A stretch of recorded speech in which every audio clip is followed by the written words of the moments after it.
buying TechCrunch during the blog boom, because nothing says we understand the internet.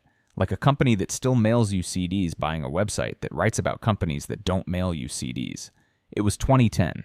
AOL was on what you might generously call a shopping spree, and what financial analysts would call a cry for help dressed in a business casual blazer. TechCrunch was the hottest tech blog on the planet. Millions of readers. Silicon Valley credibility. The kind of cool that AOL had not experienced since approximately 1997. AOL paid around $25 million for it, which sounds reasonable until you realize AOL was essentially buying a Ferrari to park in a garage that was actively on fire. The idea was simple. Own the conversation about tech startups. Become relevant again. Win the internet. The result was slightly different. TechCrunch's founder, Michael Arrington, left almost immediately after the deal because, as it turns out, journalists who write about corporate dysfunction do not particularly enjoy being absorbed into corporate dysfunction. The whole thing became a public drama involving editorial independence, conflict of interest accusations, and enough executive tension to fill 3 seasons of a prestige HBO drama. AOL got the website. AOL lost the soul of the website. Classic AOL. Buy the thing, misplace the thing that made the thing worth buying. TechCrunch survived. AOL, spoiler alert, did not thrive. The Weblogs Inc. blogging bet. Before TechCrunch, there was Weblogs Inc.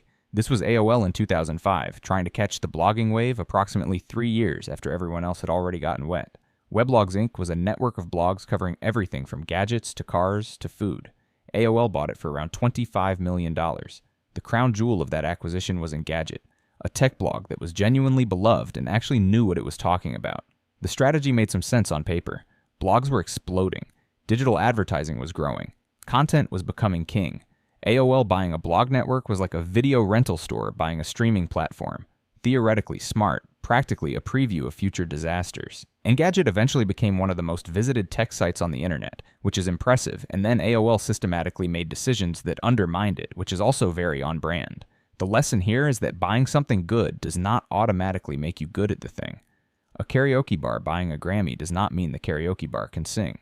AOL collected wins the way people collect gym memberships, enthusiastically at first, then not at all.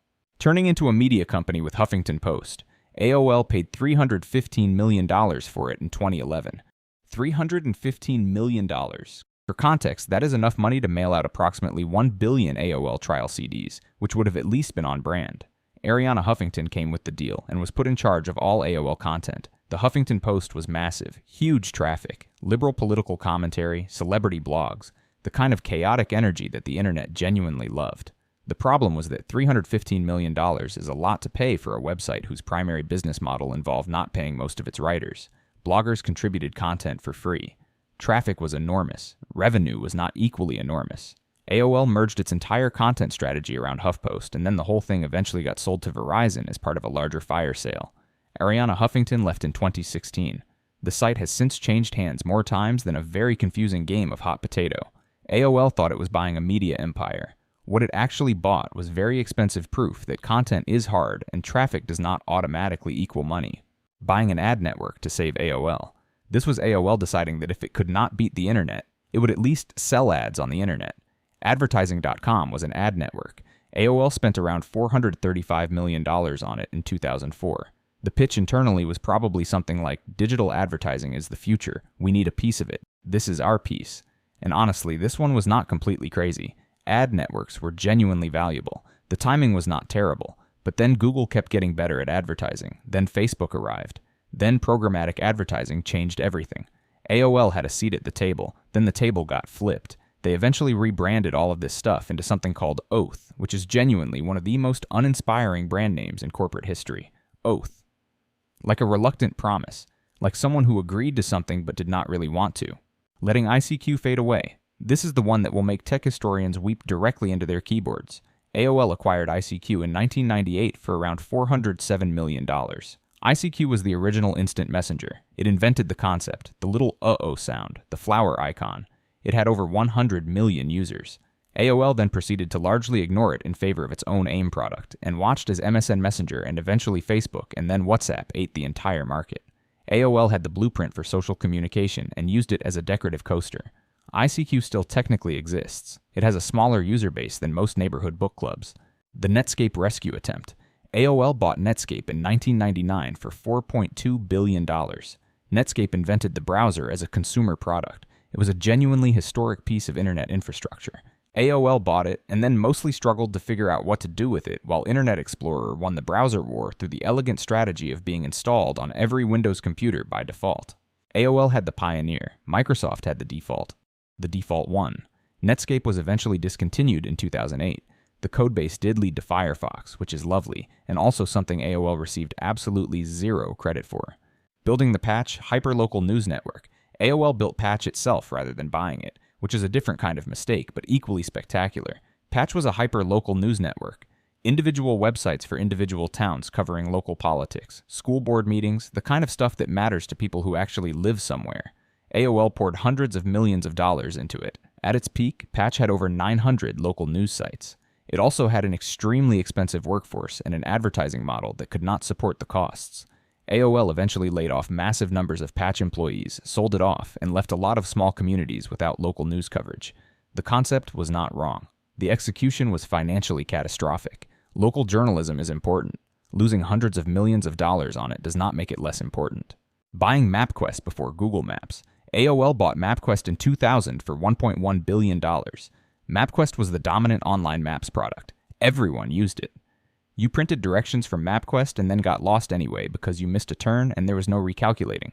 Then Google Maps launched in 2005, and that was the end of that. Google Maps was better in every measurable way. It updated in real time, it had satellite view, it gave you traffic.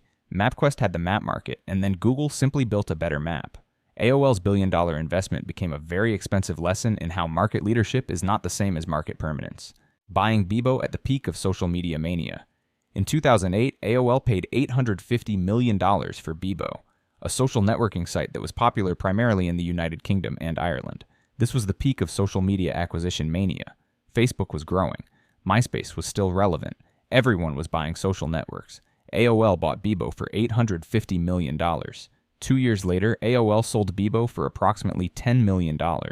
That is a loss of $840 million in 2 years on a social network that most Americans had never heard of. The founders later bought it back for under $1 million, which they described publicly as the greatest deal ever, which it objectively was. The AOL-Time Warner merger. January 2000, AOL, a company that sent you free CDs in the mail and charged you by the hour to use the internet, acquired Time Warner, one of the largest media conglomerates on Earth, in a deal valued at $165 billion. It is still considered one of the worst corporate mergers in business history. AOL's stock was inflated by the dot-com bubble. Time Warner's executives genuinely believed the internet was the future and that AOL was the gateway to it. The merger was announced with enormous fanfare. Then the dot-com bubble burst. AOL's value collapsed. The combined company wrote down $99 billion in a single year. $99 billion. Gone. Like it evaporated. The cultures never merged. The strategies never aligned. The executives fought constantly. They eventually split the companies apart in 2009. Time Warner went on to be acquired by AT&T. AOL was eventually sold to Verizon for $4.4 billion. A company that was once worth hundreds of billions of dollars sold for less than what some people spend on coffee annually if they are a medium-sized nation. The AOL-Time Warner merger was not just a bad business deal. It was a monument to human overconfidence, a $165 billion reminder that believing you understand the future is not the same as actually understanding the future. AOL sent you a free CD. Then it sent an entire generation of business school students a cautionary tale.